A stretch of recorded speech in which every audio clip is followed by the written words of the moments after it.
Olá, vamos ao nosso Evangelho de hoje. Hoje que é terça-feira, 17 de fevereiro. Então vamos fechar os nossos olhos, elevar o nosso pensamento ao Pai, agradecendo por mais este dia que se inicia, agradecendo pela vida, por esta reencarnação, por tudo que temos, pela nossa família, pela nossa saúde física, pelo nosso trabalho, pelos nossos amigos, pelo nosso lar. Gratidão, Pai, por tudo que nos tem dado, para que possamos nos desenvolver, viver, aprender. Gratidão ao nosso Mestre Jesus, nosso irmão, nosso companheiro, nosso farol, o nosso caminho, aquele a quem seguimos, com quem aprendemos. Gratidão à espiritualidade amiga, nosso anjo guardião incansável, companheiro desta jornada. Aos espíritos protetores, que eles possam estar conosco em mais este dia que se inicia, a nos inspirar bons pensamentos, boas ideias, bons caminhos, boas palavras. Que seja um dia de descanso, que seja um dia de luz, que seja um dia de paz. E que possamos ir dormir no final do dia na certeza de que algo fizemos rumo ao nosso melhoramento. Que possamos buscar a nossa paz de espírito contigo, Pai, no teu caminho. Fiquem conosco, espíritos amigos, hoje e para todo sempre, e que assim seja. Então vamos ao nosso Evangelho segundo o Espiritismo. Vamos baixar um pouquinho aqui essa câmera. Vamos ver um estudo, uma reflexão para hoje. Vamos lá. Vamos ver aqui no zinho aqui. Capítulo 18. Muitos são os chamados e poucos os escolhidos. Nós já vimos um item, já lemos bastante. Aqui então achamos. Vamos seguir no nosso item 2 do capítulo 18. Nós estamos no terceiro parágrafo. Vamos lá. Que diz assim: antes da vinda de Jesus, todos os povos, com exceção dos hebreus, eram idólatras, ou seja, adoravam ídolos de barro, estátuas e eram também politeístas, pois acreditavam em vários deuses, polivários. Se alguns homens mais instruídos tinham a ideia de um Deus único, essa ideia ficava para eles, pois em nenhuma parte ela era aceita como verdade fundamental, a não ser por alguns iniciados que escondiam os seus conhecimentos sob um véu de mistério, inacessível à compreensão do povo. Os hebreus foram os primeiros que praticaram publicamente o monoteísmo, ou seja, a crença em um Deus único. Foi a eles que Deus transmitiu a sua lei, primeiro por Moisés, depois por Jesus. E foi desse pequeno foco que partiu a luz que deveria espalhar pelo mundo inteiro, que deveria se espalhar pelo mundo inteiro, vencer o politeísmo e dar a Abraão, que foi o primeiro patriarca judeu, a divulgar a crença em um Deus único, vários seguidores pelo mundo afora. Muito bem, dá para nós ficarmos por aqui, que já tem bastante assunto. Quem quiser fazer a leitura inteira do item 2, sempre é importante. A gente sempre aprende tanto. Faça a leitura completa do item 2 do capítulo 18. Mas aqui a gente já pode, então, aprender um pouquinho, refletir um pouquinho. O que vem nos ensinar? Na verdade, essa parte vem nos ensinar que os hebreus, primeiramente chamados hebreus, foi o povo escolhido. Quem gosta de estudar a Bíblia vai ver lá.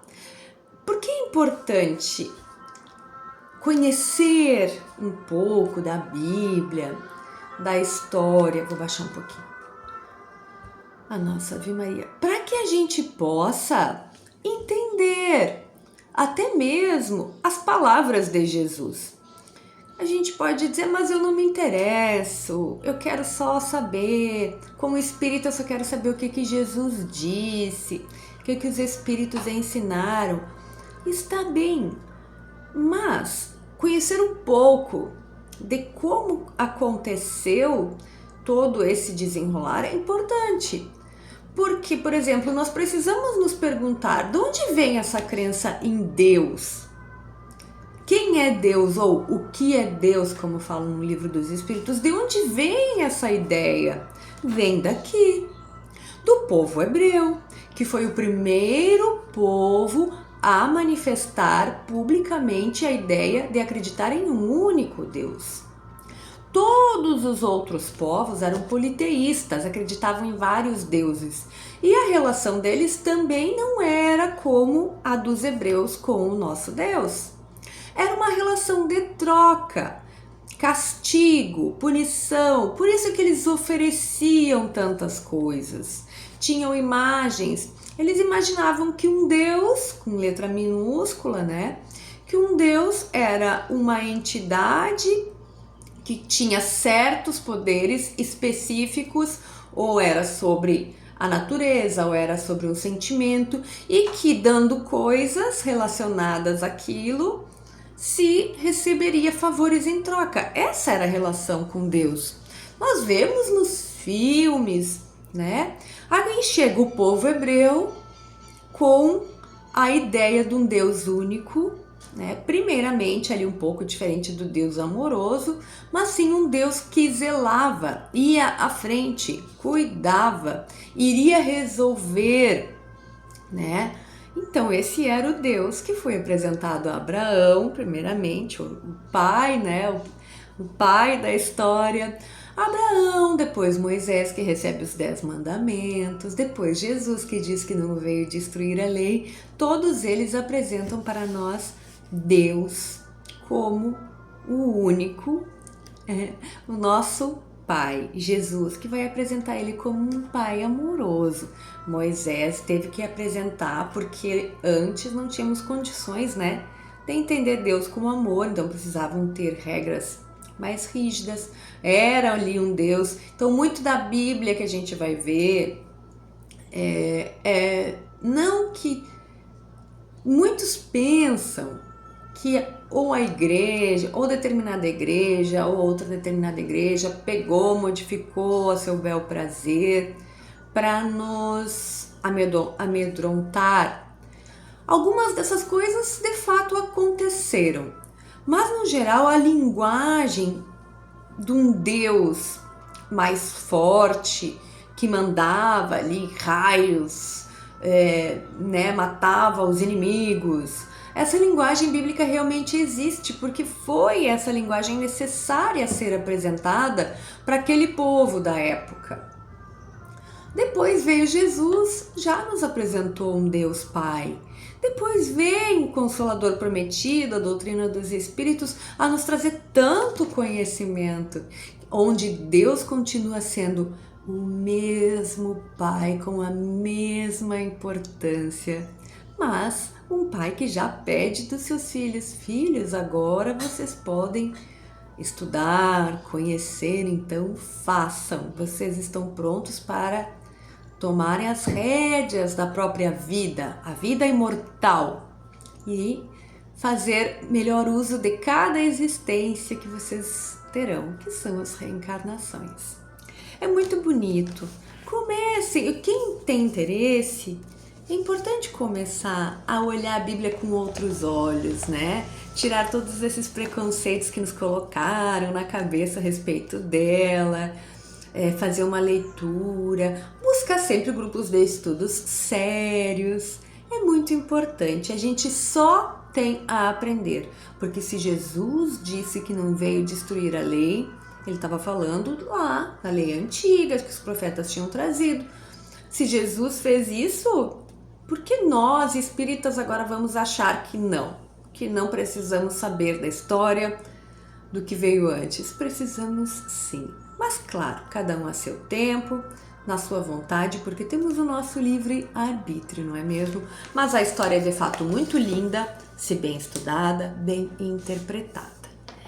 Vamos ao nosso livro dos Espíritos. Nós estamos na introdução do livro dos Espíritos. Essa introdução que tem 17 partes, e nós já vimos a parte 1, que é espírita e espiritismo. Já vimos alma, princípio vital, fluido vital. Já vimos a parte 3 das mesas girantes e os opositores. Já vimos a parte 4, as mesas girantes e as manifestações inteligentes. E hoje vamos para a parte 5 da introdução, ou o item 5, que fala do surgimento da psicografia. Psicografia, grafia, escrever. Psicografia escrita dos espíritos através de um médium.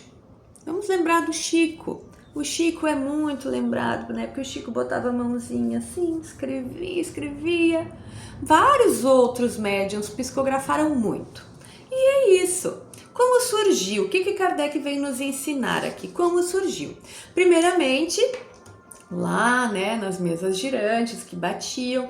Depois eles botaram vários médiuns em torno de uma mesa, botavam uma cestinha, botavam a mão e aquela cesta se mexia. Então eles iam fazendo perguntas. Depois eles perceberam, os próprios espíritos, era cansativo, né? Imagina quanto tempo não demorava para formar uma palavra. Depois eles mesmos disseram, não, pega um lápis. Aí foi lá o médium, começou a escrever. Foi toda uma evolução, muito mais para nós do que para os espíritos. Os espíritos não precisavam da cesta. Nós é que precisávamos nos acostumar com a ideia. A gente fala isso aqui, né? Primeiro a gente precisa se acostumar com uma ideia para depois querer aprofundá-la. Foi assim, por isso que primeiro uma cestinha, depois uma prancheta, depois escrever diretamente e depois ainda falar. Mas aqui a psicografia nós estamos falando. Aí Kardec, leiam todo o item, que é muito legal. E o que Kardec vem nos dizer? Tá, mas e como que se provava que aquilo ali era sério? Primeiro, no primeiro momento da cesta, vários médiuns botando o dedo em cima de uma cesta. Seria impossível que várias pessoas conseguissem coordenar um movimento com perfeição para formar uma palavra, não é mesmo? Com certeza. Então, eles perceberam que ali tinha uma inteligência além dos médiuns, né? Outra questão, as respostas eram inteligentes, que não adivinham de nenhum dos médiuns, quanto mais combinadas, de onde sairia aquela resposta? Outra questão, vinham respostas num momento muito inteligentes, outras respostas muito toscas. Seria impossível toda aquela criação, toda aquela imaginação. Outra questão, também aí já na psicografia, né? Como saber que o médium não estava inventando? Muitas vezes a capacidade o que estava escrito ia muito além da capacidade do médium. Às vezes outras línguas, era impossível que fosse do próprio médium. Isso são questões que comprovariam ali aquela inteligência por trás da mensagem que o médium traz. Me veio agora Monteiro Lobato, após fazer uma crítica, após analisar o livro Parnaso de Além Túmulo, que foi o primeiro livro psicografado pelo Chico, um livro de poesias, que trouxe vários autores desencarnados. Chico escreve, acredito por 16, 17 anos, não tenho bem a idade do Chico, ele psicografa Parnaso de Além Túmulo. E Monteiro Lobato lê e analisa este livro e fala: se este rapaz escreveu sozinho este livro, ele não merece uma cadeira na Academia Brasileira de Letras. Ele merece todas as cadeiras sozinho. Vejam bem, isso comprova isso que nós estamos falando aqui. Não é dizendo que Chico não era capaz, desmerecendo, mas Chico era uma raiz muito humilde.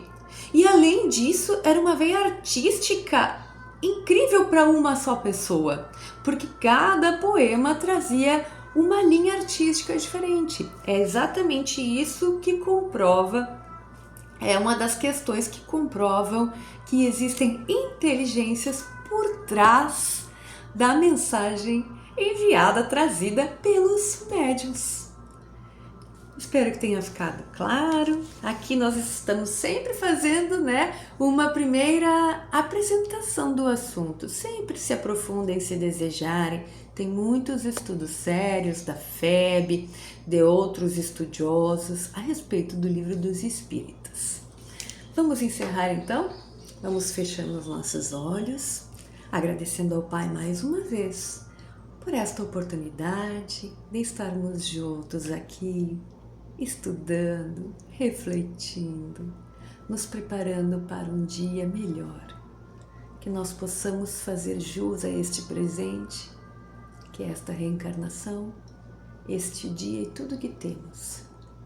Se porventura o dia for difícil, os dias estiverem sendo difíceis, pedimos que nos dê força, Pai, para o enfrentamento, na certeza de que podemos passar, se Tu estiver conosco.